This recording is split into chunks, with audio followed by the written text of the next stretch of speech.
The massive alien ship hung in space like a silver moon. Taeyang pressed his face against the observation window of the Earth orbital station, watching it with wonder and a little bit of fear. After decades of waiting and hoping, humanity was finally meeting other intelligent life. He adjusted his uniform and took a deep breath. Today would change everything. Behind him, the diplomatic reception hall buzzed with nervous energy. Scientists, military officers, and politicians from a dozen countries waited together. Everyone had the same expression on their faces. Excitement mixed with uncertainty. What would these aliens be like? Would they be friendly? Would they think humans were primitive? Would they even understand human emotions? Heejin walked up beside him. She was the cultural ambassador, chosen because she could stay calm in any situation. Right now, though, even she looked tense. She put a hand on his shoulder and smiled weakly. "Are you ready for this?" she asked. "No," Taeyang admitted with a nervous laugh, "but I don't think anyone could be ready for this." Daehyun, the military advisor, joined them. Unlike the others, he looked completely serious. His job was to protect everyone if things went wrong. He didn't trust easily, especially when it came to unknown aliens with advanced technology. "Remember the protocols," Daehyun said quietly. "Let them make the first move. Be respectful but cautious. We don't know what their intentions are." A soft chime echoed through the hall. The docking procedure had begun. Everyone fell silent. Through the reinforced glass doors, they could see the airlock cycling. Green lights turned blue, then white. The doors slid open with a hiss of equalizing pressure. The aliens entered. There were 5 of them walking in a perfect line. They were tall, maybe 7 feet, with slender builds that made them look elegant and slightly fragile. Their skin had a faint blue tint that seemed to shimmer under the station lights. But what caught everyone's attention were the markings on their faces and arms. Intricate patterns glowed softly, pulsing with a gentle rhythm like a heartbeat. The one in front wore what looked like a uniform. Silver and white, with symbols that probably meant rank or position. The others followed behind in a precise formation. Everything about them screamed discipline and order, but it was the one just behind the leader who caught Taeyang's eye. She was younger than the others, he could somehow tell. Her movements were just slightly less rigid. Her luminescent markings pulsed a fraction faster, and when she looked around the room, there was something in her eyes. Curiosity, maybe, or was he just imagining it? The leader stepped forward and spoke. The words were alien, musical, and strange, but a small device on her collar translated immediately into perfect English. "Greetings, humanity. I am Commander Vera of the Galactic Coalition. We come in peace and with purpose. Your species has reached a level of development that warrants our attention. We are here to observe, to learn, and to determine if Earth is ready to join the greater galactic community." Earth's lead diplomat, Ambassador Chen from the United Nations, stepped forward and gave the prepared speech. Words about peace, cooperation, and mutual understanding. Taeyang barely heard it. He was still watching the younger alien. Her eyes moved constantly, taking in every detail of the station, every human face, every decoration on the walls. She pulled out a small device and started making notes. After the formal greetings, Commander Vara gestured to the young officer beside her. "This is Intelligence Officer Nari. She will be conducting a cultural assessment of your species. One of you will be assigned to assist her. She will need access to your cities, your institutions, and your cultural centers. We require complete transparency if humanity wishes to be considered for coalition membership." Ambassador Chen nodded and turned to the human delegation. His eyes landed on Taeyang. Dr. Taeyang will be Officer Nari's primary contact. He is our leading xenobiologist and cultural liaison. He speaks several Earth languages and has studied interspecies communication theory for years.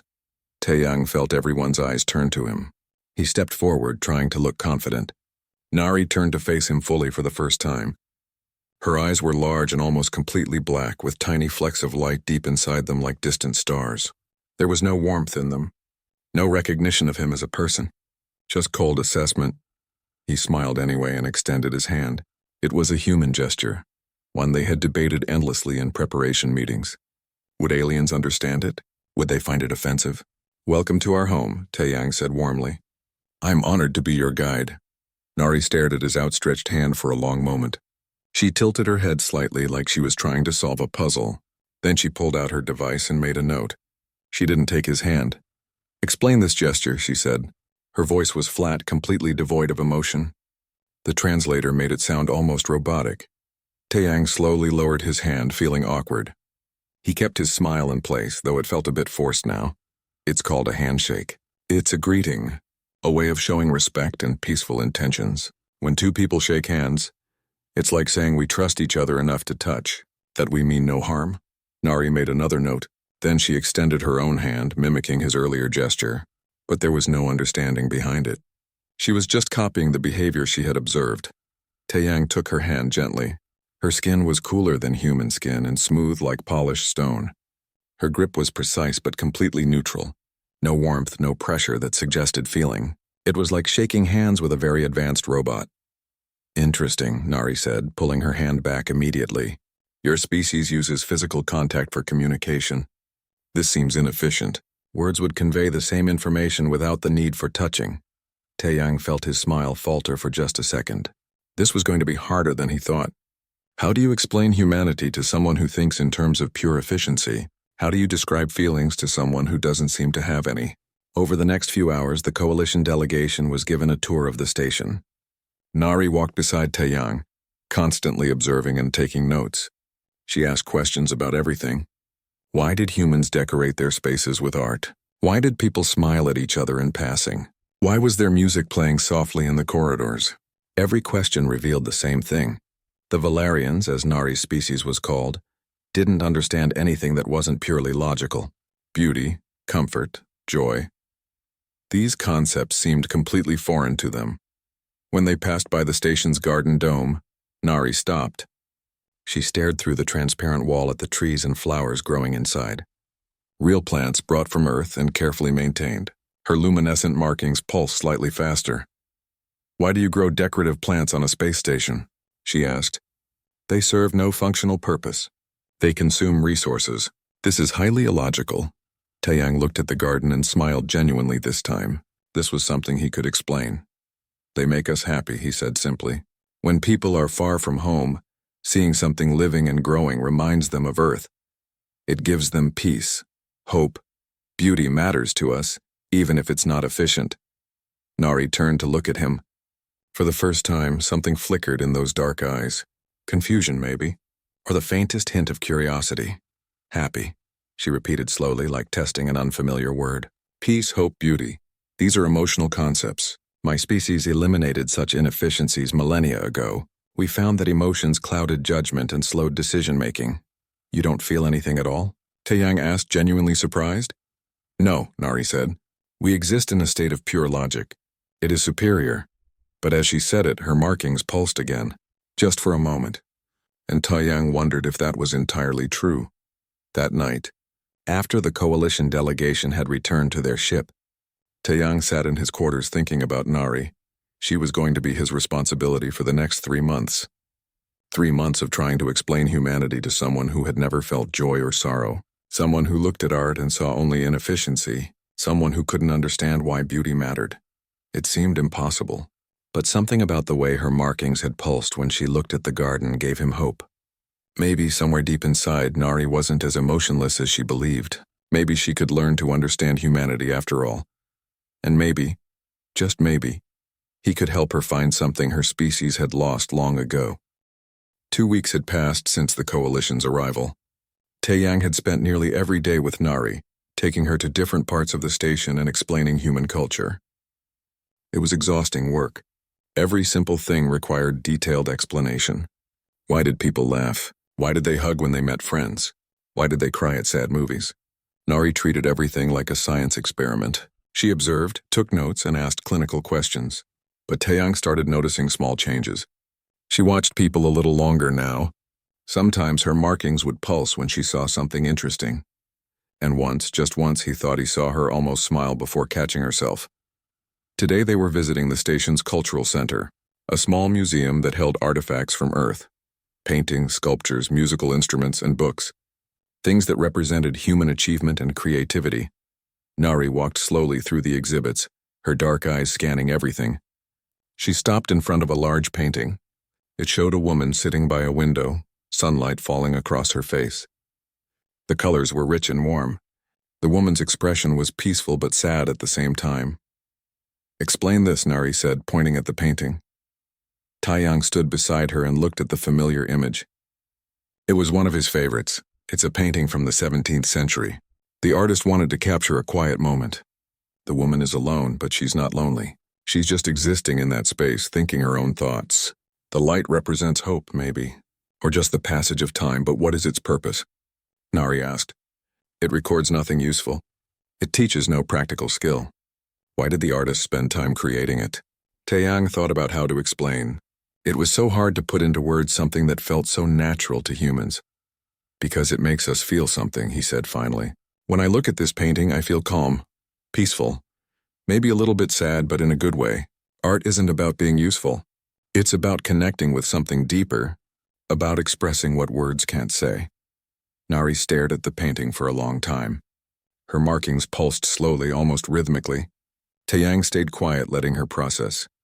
I do not understand, she said quietly, but she didn't move away. She kept looking at the painting like she was trying to solve a complicated equation. They moved through the museum slowly. Nari asked about everything. The sculptures that showed human forms in motion. The ancient pottery with simple but beautiful designs. The musical instruments that humans had played for thousands of years. When they reached the music section, Taeyang had an idea. He picked up a small audio device and selected a piece of classical music. A piano concerto, gentle and flowing. Listen to this, he said, handing her the earphones. Nari looked suspicious but took them. She put them in her ears and Taeyang pressed play. At first her face remained neutral, but slowly something changed. Her eyes widened slightly. Her luminescent markings began to pulse faster. Then amazingly they started pulsing in rhythm with the music. Taeyang watched in fascination. The markings on her face and arms glowed brighter and dimmer in perfect time with the notes. It was like her body was responding to something her mind didn't understand. Suddenly, Nari ripped the earphones out. Her markings were pulsing wildly now, erratically. She looked down at her arms in what Taeyang could only describe as shock. Maybe even fear. What was that? She demanded, her voice lacking its usual flatness. There was emotion in it now. Confusion. Distress. Music, Taeyang said gently. Just music. Are you okay? I need to leave, Nari said abruptly. She turned and walked quickly toward the exit. Not running, but close to it. Taeyang followed her, concerned. He found her in a quiet corridor, standing with her back against the wall. Her markings were still pulsing irregularly. She had her eyes closed and was breathing slowly, deliberately, like she was trying to calm down. Nari, Taeyang said softly. Talk to me, what happened? She opened her eyes. They looked different now, less cold, more alive. I felt something, she whispered. When the music played, inside me, it was not logical. It was not data. It was something else. Something I do not have words for. Taeyang felt his heart race. This was important. This was a breakthrough. That's called emotion, he said gently. It's what happens when something touches you deeply. When it reaches past logic to something more fundamental. But we eliminated emotions, Nari said. Her voice shook slightly. Thousands of years ago, my people chose logic over feeling. We are better for it. We are more advanced, more efficient. More civilized, are you? Taeyang asked quietly. If you eliminated emotions, why do you still have those markings that respond to stimulus? Why did your body react to the music? Nari looked down at her arms. The markings had finally settled into a slow, steady pulse. The markings are vestigial, she said, but she didn't sound convinced. A remnant from before the genetic modifications. They serve no purpose now. Maybe they're not vestigial, Taeyang suggested. Maybe they're a reminder. A connection to what your people used to be before they changed themselves. Nari was quiet for a long moment. When she spoke again, her voice was barely audible. In our history archives, there are records from before the modification. Stories, songs, art, like what humans create. We were told these things were primitive, evidence of our inferior past, but I accessed some of the records last night. I wanted to understand human culture better, so I looked at what my species used to create. She paused, struggling with something. The stories made my markings pulse. The ancient songs caused the same reaction as your music. I do not understand why. It disturbs me. Taeyang moved closer but didn't touch her. He could see she was overwhelmed. Maybe what disturbs you is realizing that your people lost something important, he said gently. Progress isn't always about becoming more efficient. Sometimes it's about holding on to what makes life meaningful. Your species chose logic and maybe they gained things from that, but they also lost things. The ability to create beauty, to feel joy, to connect with others on a deeper level. But emotions cause pain, Nari said. Sadness, fear, anger. Why would any species choose to feel those things? Taeyang smiled sadly. Because without sadness, joy means nothing. Without fear, courage is impossible. Without pain, we can't appreciate peace. Emotions are messy and complicated, and sometimes they hurt terribly. But they're also what make us alive. Really, truly alive. Not just existing. Not just processing data. Actually living. Nari looked at him for a long time. Her dark eyes seemed to see right through him. Her markings pulsed steadily like a heartbeat. I need to think about this, she said finally. Alone. Taeyang nodded and stepped back, giving her space. Take all the time you need. I'll be around if you want to talk. She nodded once and walked away. But before she turned the corner, she stopped and looked back at him. Taeyang, she said. It was the first time she had used his name. Thank you for showing me the music. Even though it disturbed me, it also felt important. I cannot explain why. Then she was gone. That evening, Taeyang met with Hyejin in the station cafeteria. He told her about what had happened with the music and Nari's reaction. Hyejin listened carefully, then leaned back in her chair with a thoughtful expression. You know what I think? She said. I think the Valerians didn't eliminate emotions at all. They just buried them very deep. Genetic modification can change a lot, but some things are too fundamental to erase completely. The capacity for feeling might still be there, just suppressed, and now Nari is starting to access it again. Is that dangerous? Taeyang asked, suddenly worried. What if it harms her somehow? Hyejin shrugged. I don't know. But I do know this. You're affecting her, Taeyang. Whether that's good or bad remains to be seen. Just be careful. She's not human. We don't know how her species will react to what's happening. Taeyang nodded, but inside he felt something stirring.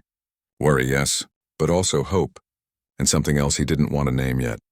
Late that night, unable to sleep, Taeyang went to the observation deck. It was his favorite place on the station. The huge windows looked out into endless space, stars scattered like diamonds on black velvet. He wasn't alone. Nari stood by the window, her reflection faint in the glass.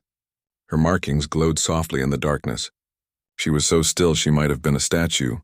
Taeyang almost turned to leave, but she spoke without looking at him. I have been thinking about what you said, about living versus existing. I looked up more human art tonight. Poetry, stories, paintings, music. So much of it is about love and loss and hope and fear. Your entire culture is built on feeling things deeply. She finally turned to face him.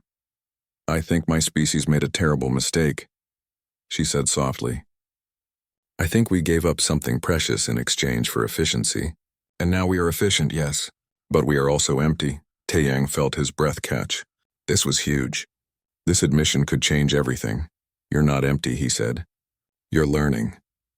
You're discovering parts of yourself that have been sleeping. That takes courage. Nari's markings pulsed brighter for just a moment.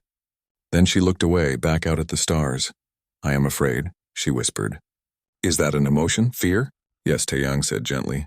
That's fear. Then I am afraid, she repeated. Of what I am becoming. Of what it means. But also, I do not want to stop. Is that normal? Taeyang smiled in the darkness. Yes, he said. That's very normal. Welcome to being alive, Nari. The weeks turned into a month and Nari was changing. Everyone could see it. Her movements became less rigid, more natural. Her voice carried inflection now, not just flat translation. She smiled sometimes, though she seemed surprised each time it happened. And her luminescent markings pulsed more frequently, responding to things she saw and heard. Taeyang spent almost all his time with her.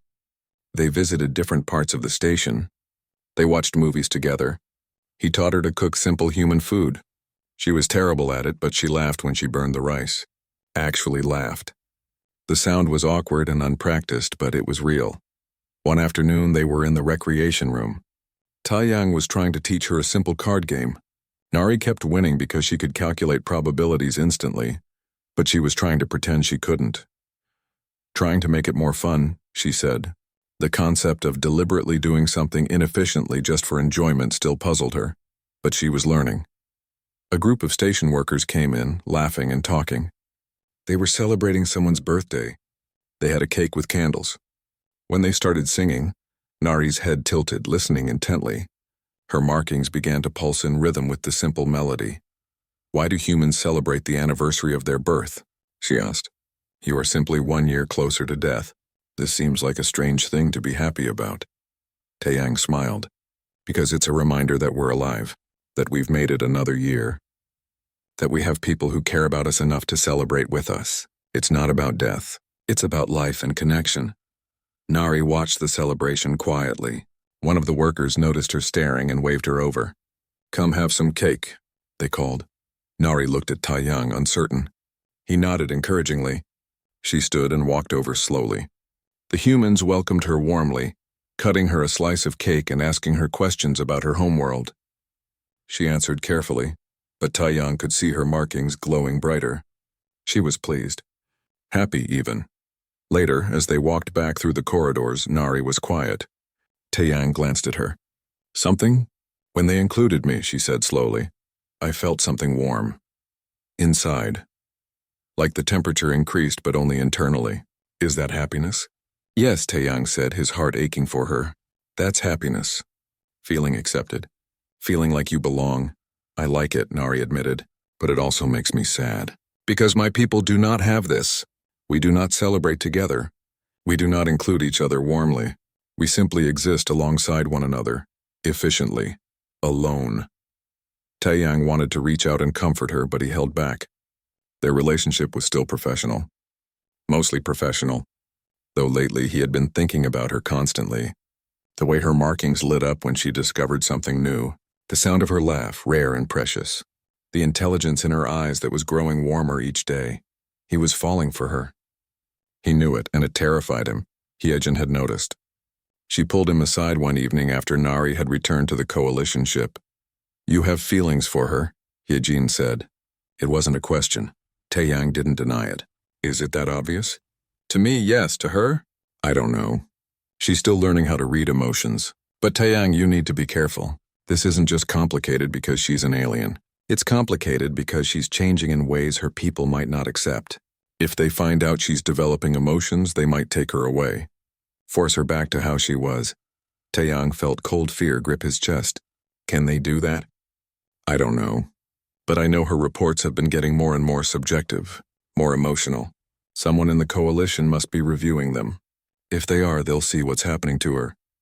Meanwhile, Nari was having her own crisis. She sat in her quarters on the coalition ship, staring at the blank screen where she was supposed to be writing her daily report.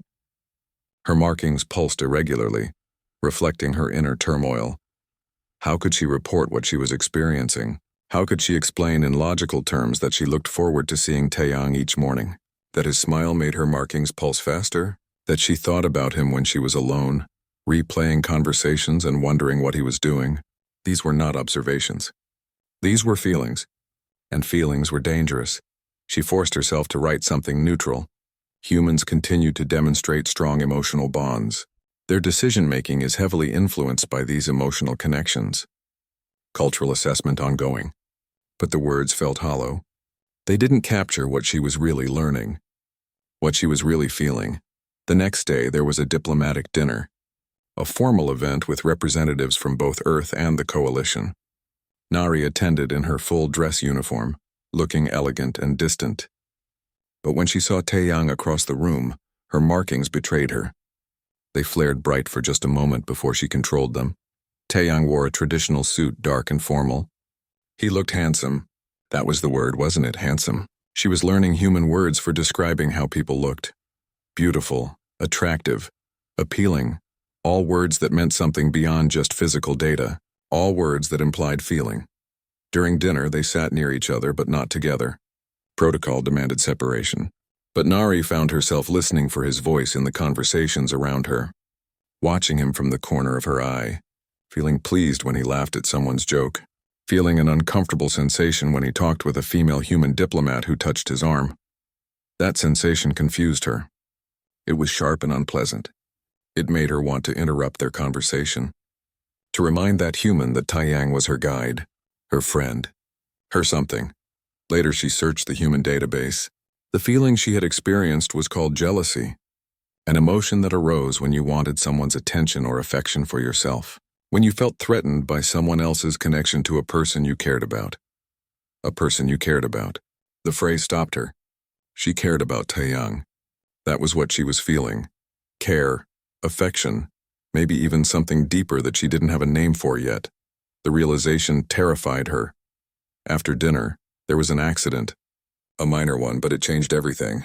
The serving staff was clearing dishes when someone dropped a heavy tray near the main table. It fell with a loud crash and a piece of broken ceramic went flying. It was heading straight for Nari. Taeyang moved without thinking. He lunged across the space between them and pushed Nari aside. The sharp ceramic caught his arm instead, slicing through his sleeve and into his skin. Blood welled immediately, bright red against his white shirt. For a moment, everything stopped. Then Nari's markings exploded with light, brighter than anyone had ever seen them. Every pattern on her body glowed like fire, pulsing wildly. She grabbed Taeyang's arm, her cool hands pressing against the wound. "You're hurt," she said, and her voice was completely different. Raw, desperate, afraid. "You protected me. Why did you do that? Why would you put yourself in danger for me?" "Because I care about you," Taeyang said simply, wincing at the pain. "More than I should, probably." Their eyes met. Around them, people were rushing to help, calling for medical assistance. But in that moment, it was just the two of them. Nari's markings pulsed in time with Taeyang's racing heartbeat, and something passed between them. Understanding, recognition, connection. Medical staff arrived and took Taeyang to the medical bay. The cut wasn't deep, but it needed treatment. Nari followed, refusing to leave his side. The medical staff found it odd, but allowed it. As the doctor cleaned and sealed the wound, Nari stood close, watching everything. Her markings had calmed, but still pulsed faster than normal. When the doctor finished and left them alone, Nari finally spoke.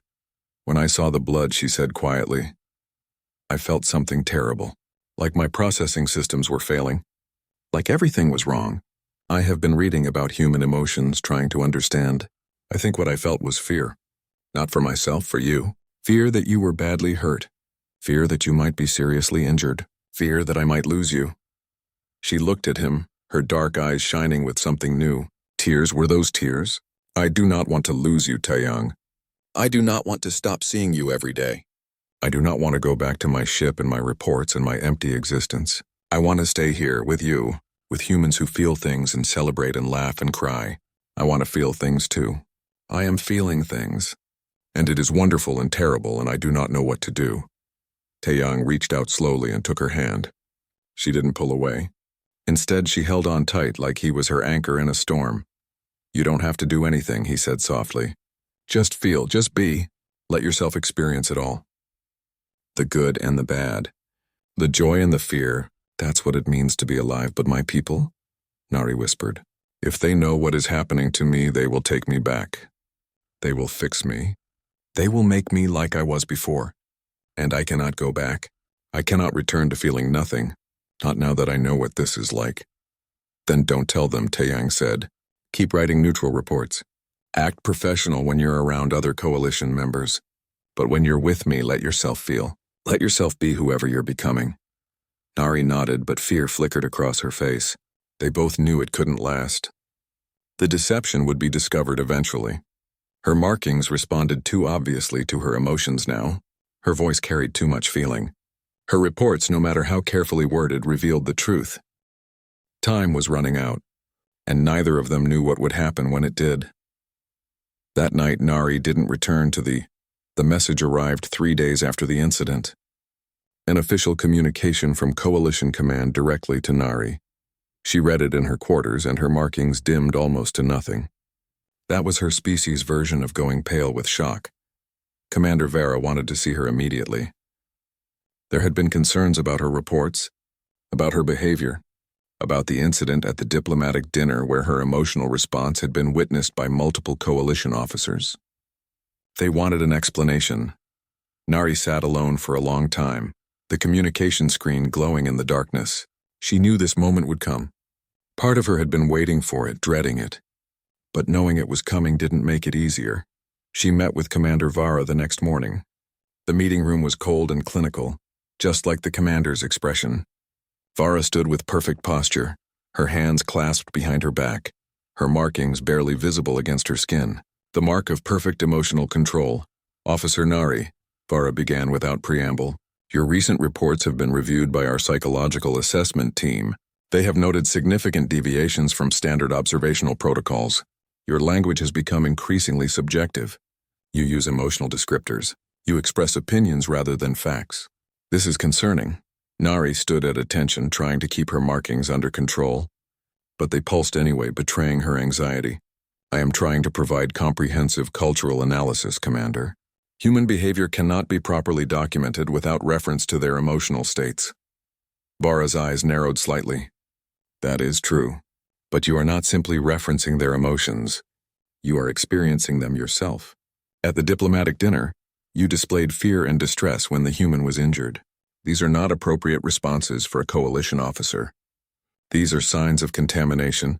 Contamination. The word hit Nari like a physical blow. That's what her people called emotions. A contamination of pure logic. A disease to be cured. I was startled by the sudden violence, Nari said carefully. It was an instinctive response. We do not have instinctive responses, Vara said flatly. We eliminated those thousands of years ago. What you experienced was emotional regression. You have been exposed to human culture too intensely for too long. Their emotional patterns are affecting your neural pathways. This is exactly what we feared when we agreed to send an observer. Vara moved closer, studying Nari like a specimen. You will return to the homeworld immediately. You will undergo corrective conditioning. The emotional responses will be suppressed, and your neural pathways will be restored to optimal function. The memories of this assignment will be dampened. You will be yourself again. No. The word escaped before Nari could stop it. Her markings flared bright with panic. Vara's expression didn't change, but her voice grew colder. That was not a request, officer. That was an order. You depart in 2 days. Until then, you are confined to coalition quarters. You will have no further contact with humans. Nari felt something breaking inside her. Everything she had discovered, everything she had become was going to be erased. She would go back to being empty, and she would never even remember what she had lost. Please, Commander. Let me finish my assignment. Let me complete the assessment properly. I can control these responses. I can be objective, Vara shook her head. You have already failed in your objectivity. The assessment is complete. Humanity will be granted provisional coalition membership based on other criteria. Your services are no longer required. Dismissed. Nari returned to her quarters in a daze. 2 days. She had 2 days before they took away everything that mattered. 2 days before she forgot what it felt like to laugh, to wonder, to care. 2 days before she forgot Taeyang. She wanted to contact him, but coalition security was monitoring her communications. She was truly alone. Meanwhile, Taeyang had noticed Nari's absence. She had missed their scheduled meetings for 2 days. When he tried to contact her, the coalition ship's communications officer told him coldly that Officer Nari was no longer available for consultation. Something was wrong. Taeyang could feel it. He went to Daehyun, who used his military clearance to access diplomatic channels. What he discovered made Taeyang's blood run cold. They're taking her back, Daehyun said grimly, for corrective conditioning. Essentially a forced emotional lobotomy. They're going to erase what she's become. Taeyang felt fury and helplessness war inside him. We can't let them do this. She's a person. She has rights. Daehyun looked sympathetic but realistic. She's not human. She's a coalition citizen subject to their laws. We have no authority to interfere. I'm sorry, Taeyang. There's nothing we can do. But there was something. Maybe. A loophole that Hyejin discovered while frantically searching through diplomatic protocols. If Nari requested asylum, Hyejin explained Earth could grant it. We have provisions for protecting sentient beings who face persecution. What they're planning to do to her could qualify, but she would have to ask for it, Daehyun pointed out. And she's confined to the coalition ship under guard. Taeyang's mind raced. There had to be a way. He couldn't let Nari be taken without even knowing she had a choice. He couldn't let her be erased. On the coalition ship, Nari sat in her quarters staring at her reflection. Her markings pulsed slowly, sadly. She looked different now than when she first arrived. Her face held expression. Her eyes showed depth. She was alive in ways her people no longer were, and in 2 days all of it would be gone. She pulled out her personal device and began writing. Not a report, something else, a record. She wrote down everything she had experienced, every feeling she had discovered, every moment with Taiyang that had mattered. She wrote it all down, even though the conditioning would erase her memories. She wrote it down because maybe, someday, somehow, she would find it again, and maybe it would help her remember what she had been, what she had felt, who she had loved. She wrote for hours, tears streaming down her face. She had learned to cry. It was one of the last things she had discovered. And now she cried for what she was losing, for the person she would never be again. The next evening, something unexpected happened. There was a brief power fluctuation in the coalition ship. Just a few seconds. The kind that sometimes happened with the energy transfers between the ship and the station. But in those few seconds, the security locks on Nari's quarters released. Her door opened, and standing in the corridor outside was a maintenance worker in a station uniform. But when the worker looked up, Nari saw familiar eyes. Taiyang. He put a finger to his lips, then gestured urgently. Come on, we don't have much time. Nari stood frozen. If she left, it would be desertion. Treason. She would never be able to return to her people. But if she stayed, she would lose everything that made life worth living. Taiyang extended his hand. The same gesture he had made the first day they met. An offer, a choice, trust, please, he whispered. Come with me. You have a choice. You can stay here or you can choose yourself. Choose your feelings. Choose your life. Choose me. Nari looked at his outstretched hand. Her markings pulsed rapidly, glowing bright in the dim corridor. Every instinct her people had programmed into her screamed to stay, to obey, to submit to correction and return to efficiency. But there was a new instinct now. Something deeper and more fundamental. The instinct to survive, not just to exist but to live, to feel, to love. She reached out and took his hand. They ran, through the corridors of the coalition ship, past the still disabled security systems, through the docking port and into the station. Alarms began to sound behind them, but they kept running. Daehyun and Hyejin were waiting with station security, ready to provide protection. When they reached the safety of the station's administrative section, Nari was shaking. Her markings pulsed erratically, overwhelmed by adrenaline and fear and hope all mixed together. What did I just do? She whispered. You chose yourself, Taeyang said, still holding her hand. You chose to be free. Hyejin stepped forward with official documents. If you want to stay, you need to formally request asylum. Earth will protect you, but you need to ask. Nari looked at the documents, then at Taeyang, then back at the coalition ship visible through the station windows. Her entire life, her identity, her people, everything she had ever known was on that ship, but everything she wanted to become was here. She took the documents and signed them with a trembling hand. I request asylum. I choose Earth, I choose to feel. I choose life. The coalition responded immediately. Commander Vara's face appeared on every screen, cold and furious. Officer Nari has committed treason against the coalition. We demand her immediate return. But Earth's government stood firm. Nari had requested asylum under interstellar law. She was now under Earth's protection. The coalition could not force her return without violating those same laws they claimed to uphold. The standoff lasted hours. Tensions ran high. For a moment it seemed like it might escalate into something worse, but finally the coalition ships powered down their weapons. They couldn't risk war over one officer, especially one they considered damaged anyway. Nari was free, and terrified, and exhilarated, and alive. That night she stood in the observation deck with Taiyang, watching the coalition ships prepare to depart. Her former life, her former identity, all of it leaving without her. The first week was the hardest. Nari had temporary quarters on the station while Earth processed her asylum request. She was safe, but she was also lost. Everything she had known, every rule she had lived by, every certainty she had possessed was gone. She woke up each morning disoriented. For a moment she would forget, and then reality would crash back. She was no longer a coalition officer. She was a refugee, an exile, someone who had chosen emotions over logic and lost everything because of it. But she had also gained something: freedom, the right to feel without fear.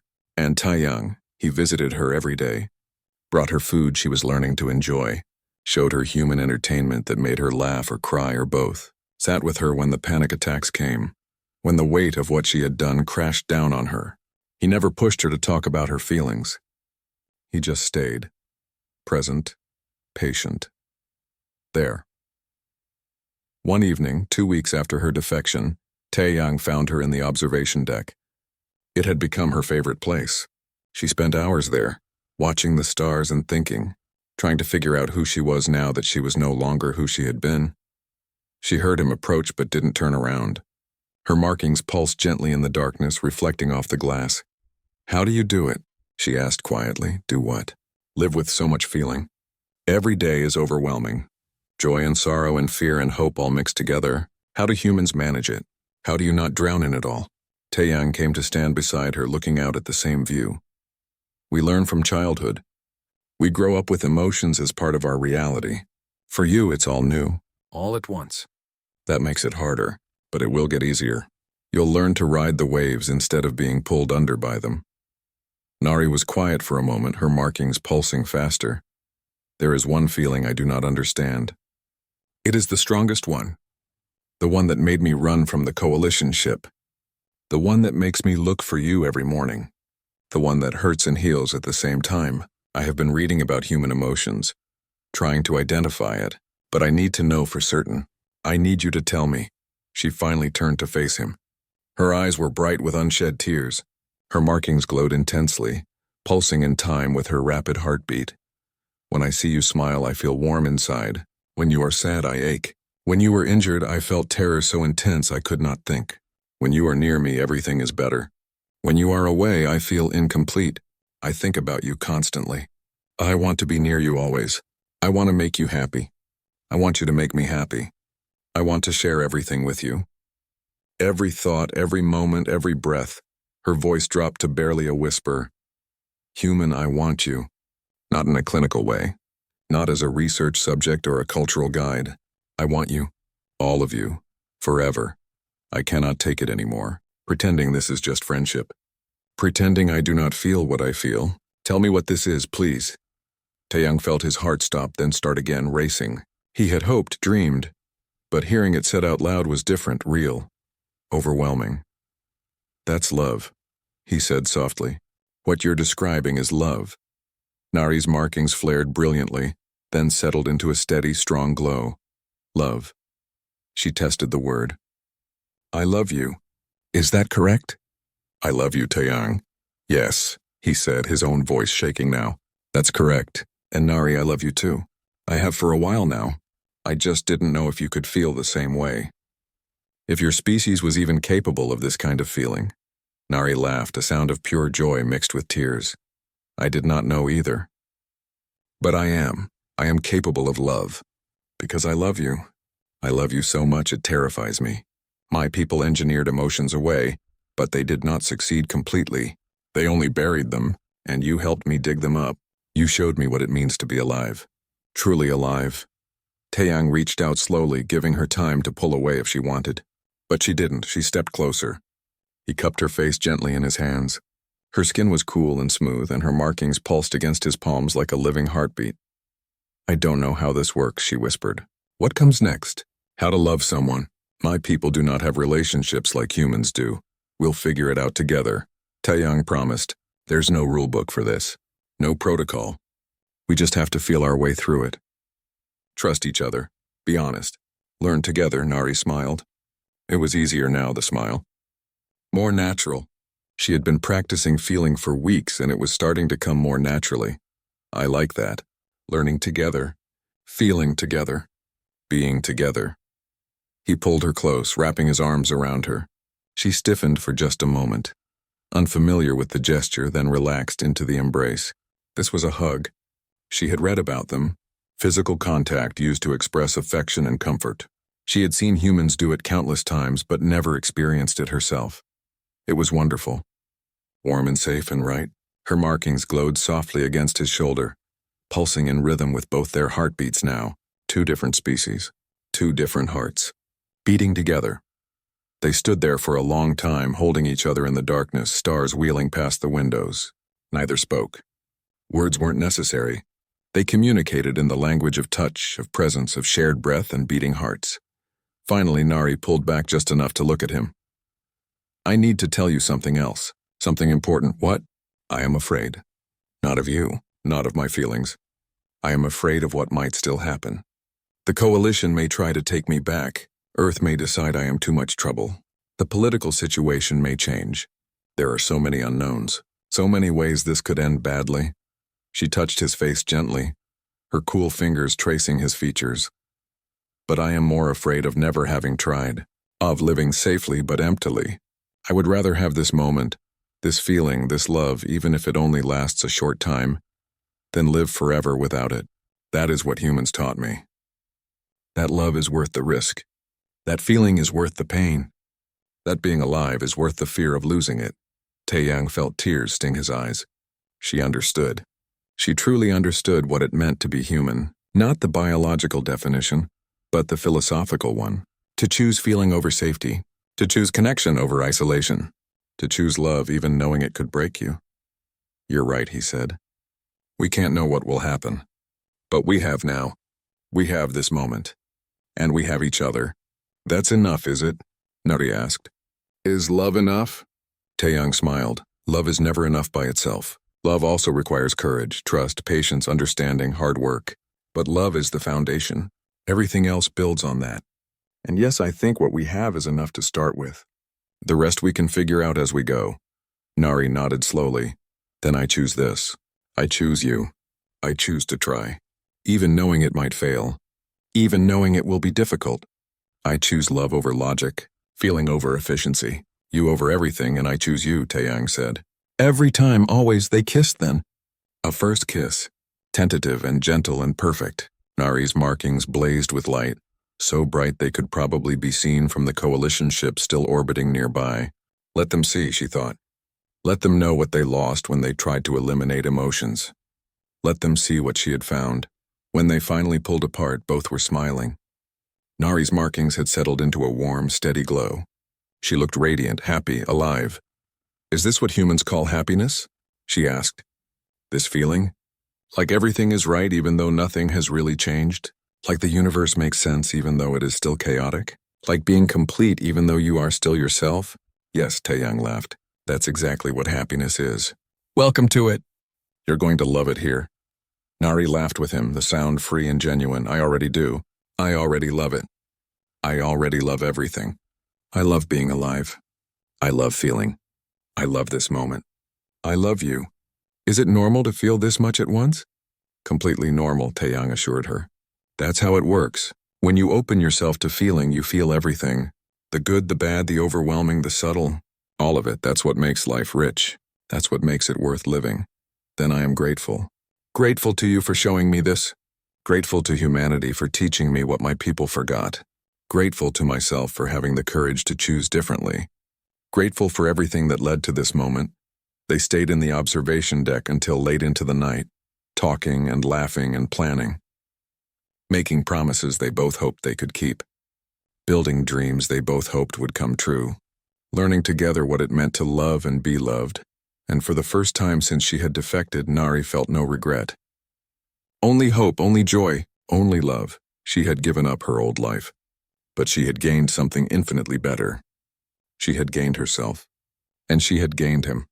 And that, she was learning, was more than enough. Love, Nari discovered, was not always easy. The confession had been beautiful.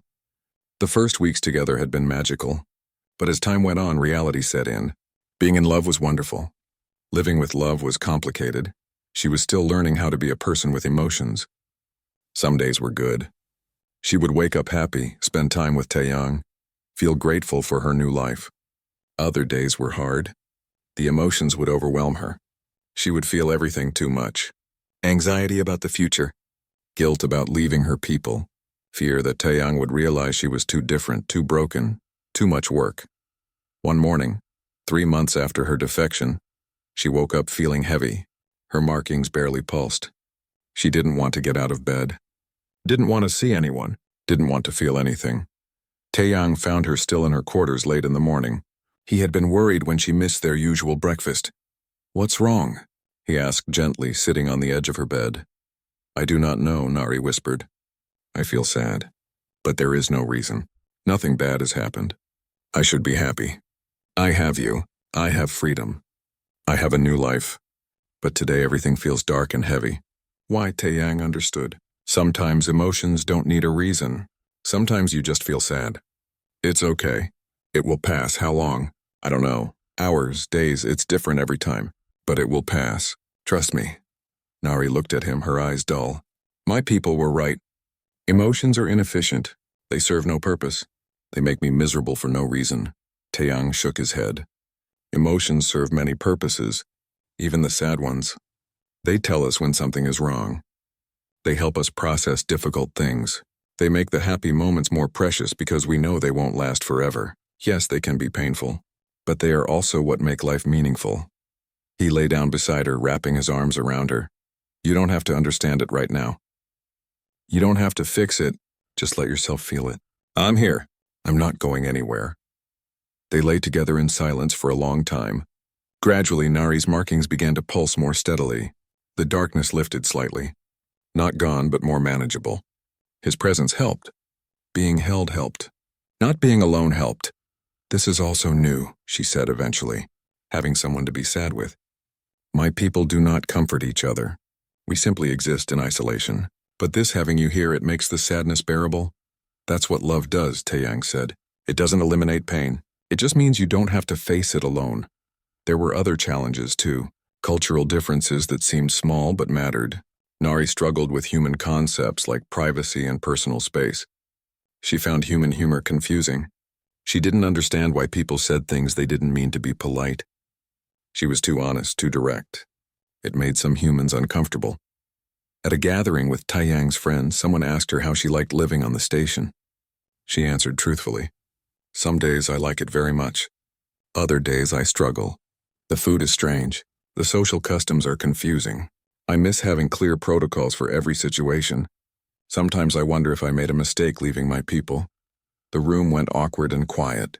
Later, Taeyang gently explained that humans didn't always want complete honesty.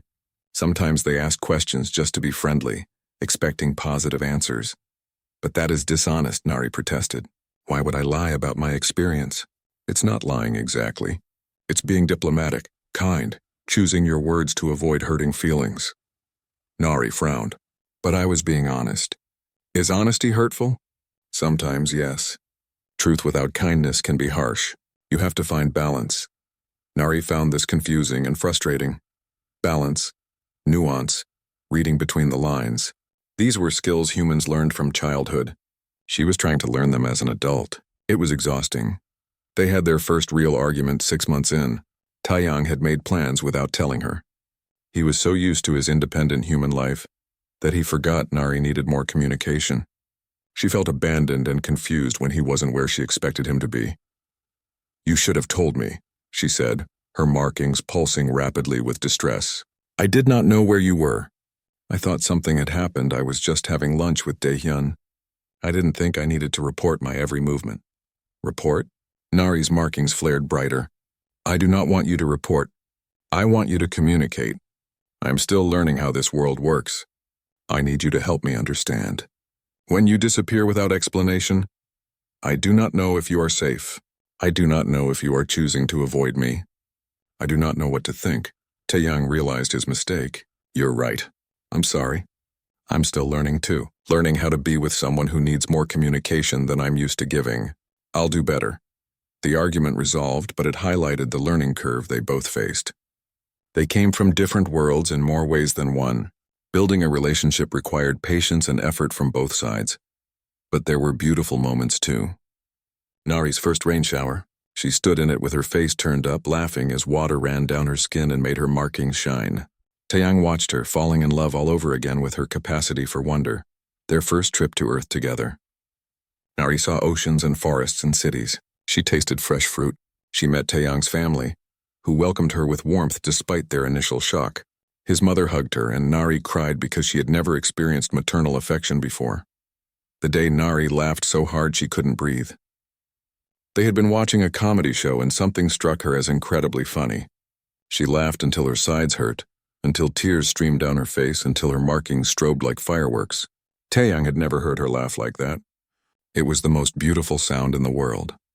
One evening, a year after her defection, they sat together in their shared apartment. Nari had permanent residence now. She had a job helping other alien visitors understand human culture. She was good at it, having learned the hard way herself. Taeyang was reading while Nari worked on a report. It was comfortable, domestic, normal, and that normality was precious. They had fought for this, fought for the right to have boring evenings together, to build a mundane life, to be ordinary. Nari looked up from her work and watched Taeyang for a moment. His face was relaxed, peaceful. Her markings pulsed with contentment. "I am happy," she said quietly. He looked up and smiled. "Me too. Not the overwhelming happiness of new love, not the intense joy of discovery, just simple contentment, the happiness of being home." "It was harder than I thought it would be," Nari admitted. "Learning to live with emotions. Learning to be with you. Learning to be human in a way. There were days I regretted my choice. Days I wondered if I should have stayed with my people and let them erase my feelings, and now I know I made the right choice. The hard days make the good days better. The struggles make the peace more precious. I would not trade this life for anything. Not for the efficiency of my old existence. Not for the certainty of pure logic. This messy, complicated emotional life is worth every difficulty." She paused, her markings pulsing warmly. "And you are worth everything. Every challenge. Every argument. Every moment of confusion. You are worth it all." Taeyang set down his book and moved to sit beside her. "You know what amazes me? You had no template for this. Humans learn about love from stories, from our families, from culture. We grow up seeing examples of relationships. You had none of that. You're building this from nothing, just from feeling, and you're doing an incredible job." Nari leaned against him. "I have you as my template. I watch how you love, patient, kind, honest, forgiving. I try to love you the way you love me. It is the best education I could ask for." They sat together in comfortable silence, her markings pulsing in soft rhythm with their breathing. Outside, ships passed by the window. The galaxy continued turning. Life went on, but in their small apartment, time seemed to pause. Two souls from different worlds, different species, different ways of being had found each other, had chosen each other, and were building something new together, something neither of their peoples had. A bridge between logic and emotion, between efficiency and meaning, between existing and living. It wasn't perfect. It would never be perfect. But it was theirs, and that made it beautiful. 2 years had passed since Nari's defection. The galaxy had not forgotten, but it had moved on. The coalition had granted humanity full membership after intense negotiations. Trade routes opened. Cultural exchanges began. Slowly, carefully, two civilizations learned to coexist. But something unexpected was happening within the coalition itself. Nari's story had spread. Despite efforts to suppress it, other Valerians learned about the officer who chose emotions over logic, who chose love over duty, who chose to feel. Some condemned her as a traitor. But others were curious, questioning. If one Valerian could rediscover emotions, did that mean the capacity still existed in all of them? And if it existed, was suppressing it truly superior? One morning, Nari received an unexpected message. It came through official coalition channels but was marked private and encrypted. She opened it with trembling hands, her markings pulsing rapidly with anxiety. The message was from her younger sister, Hana, a sister she had not spoken to since her defection. A sister she thought had disowned her along with the rest of her family. The message was simple. "I read your reports. The ones you wrote before you left, the ones where you described human emotions. I accessed them from the archives. They were supposed to be deleted, but someone preserved them. Sister, I need to know. What does it feel like to be happy?" Nari sat staring at the screen for a long time. Her markings glowed brightly with a mix of emotions. Hope, fear, love, longing. All the things she had learned to feel. She began to write. "It feels like sunlight after darkness, like finding something you did not know you lost, like home.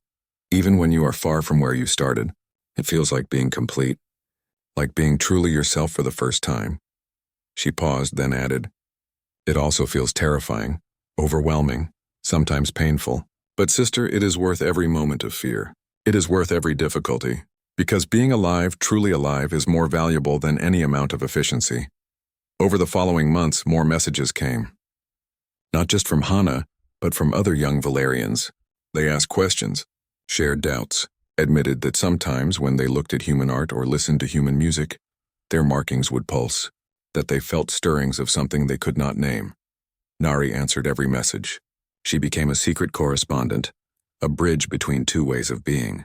She told them the truth, both the beautiful parts and the difficult ones. She did not encourage them to defect, but she did encourage them to question, to feel, to explore what might still exist within them. Word of this underground movement reached coalition leadership. They were not pleased. Commander Vara herself sent a message demanding that Nari stop corrupting Valerian youth with emotional propaganda. Nari's response was simple and direct. I am not corrupting them. I am offering them truth. The truth that emotions are not weakness. They are strength. They are what make life meaningful. Your people chose to bury this truth, but it remains truth nonetheless. And truth cannot be suppressed forever. The coalition threatened sanctions, restrictions on human Valerian contact. But Earth stood firm. Nari had asylum. She had rights. She could communicate with whomever she chose. The coalition could not force her silence without breaking the very laws they claimed to uphold. Then something remarkable happened.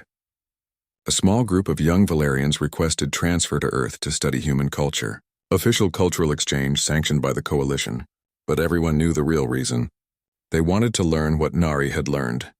They wanted to discover emotions for themselves. The coalition could not refuse without admitting that emotions were indeed possible for Valerians.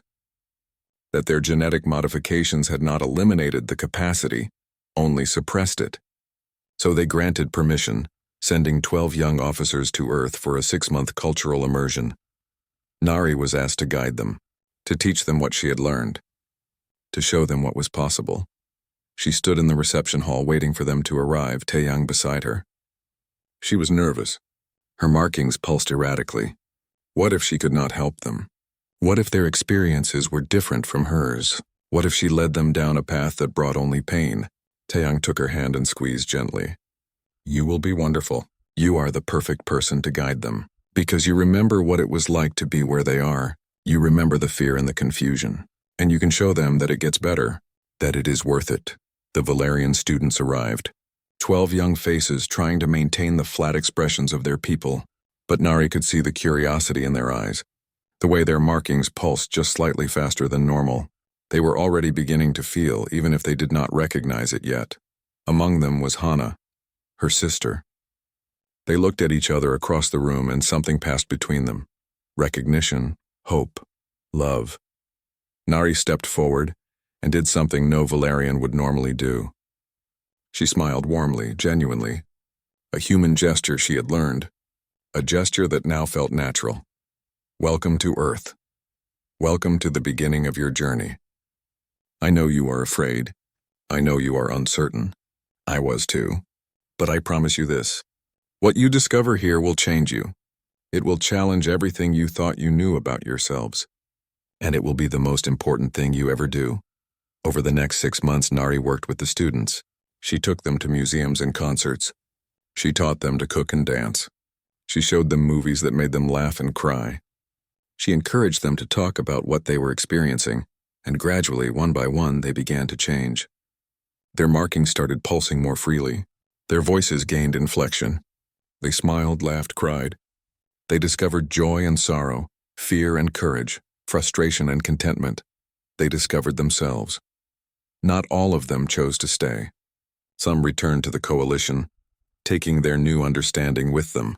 They would live differently now, more fully even within the constraints of their society. They would be secret revolutionaries quietly challenging the old ways. But 5 of them, including Hana, requested asylum. They chose the harder path, the uncertain path, the path of feeling. The coalition was furious, but they could not stop the movement that was beginning. More Valerians requested transfers to Earth, some to study, others seeking asylum. Not many, not yet, but enough. Enough to show that change was possible. That evolution was not always about progress through elimination. Sometimes it was about rediscovering what was lost. 3 years after her defection, Nari stood on a stage before a mixed audience of humans and aliens. She had been invited to speak at a major diplomatic conference about interspecies understanding. The topic was how different species could learn from each other, what they could gain from cultural exchange. She looked out at the crowd and saw Valerians in the audience. Some were students she had taught. Some were coalition officers present officially but watching with curious eyes, and in the front row sat Taeyang, smiling at her with pride and love. She began to speak. When I first came to Earth, I believed emotions were a weakness, a flaw in human design, something my species had correctly eliminated. But I learned something important. Something that changed everything. Emotions are not weakness. They are the source of everything that makes life worth living. Her markings pulsed brightly as she spoke, visible to everyone. A living demonstration of her words. Art, music, literature, love, friendship, sacrifice, courage. None of these exist without emotion. You cannot create beauty without feeling. You cannot love without vulnerability. You cannot be brave without fear. My people eliminated emotions in pursuit of efficiency. But in doing so, we eliminated meaning. We eliminated purpose. We eliminated life itself. She paused, looking at the Valerians in the audience. Humans taught me what we lost. They showed me that progress is not always about moving forward. Sometimes it is about recovering what was left behind. Sometimes evolution means going back to find what made us alive in the first place. She finished her speech to thunderous applause, humans clapping, aliens making their own sounds of approval, and among them she saw several Valerians with markings pulsing faster than normal, responding to her words, responding to truth. After the conference, she and Taeyang walked through a park on the station. It was late evening. Artificial stars twinkled overhead. They walked hand in hand, comfortable in silence. Do you think we have made a difference? Nari asked. Really changed anything? Taeyang smiled. You have changed everything. Not just for the Valerians who are beginning to question, but for all of us. You proved that different species can understand each other, can love each other, can learn from each other. That is huge. Nari stopped walking and turned to face him. Her markings glowed warmly in the darkness. I could not have done any of it without you. You taught me how to feel. You showed me what it means to be alive. You gave me courage when I was afraid. You stayed when it would have been easier to leave. You loved me when I did not know how to love myself. She reached into her pocket and pulled out something small, a smooth stone from a Korean beach, the same stone he had given her years ago during their first weeks together. She had kept it all this time. You gave me this when I was still learning about human culture, about meaning beyond function. You told me it was a memento, something to remember our time together. I have carried it every day since. Through my defection, through every difficult moment, through every joy.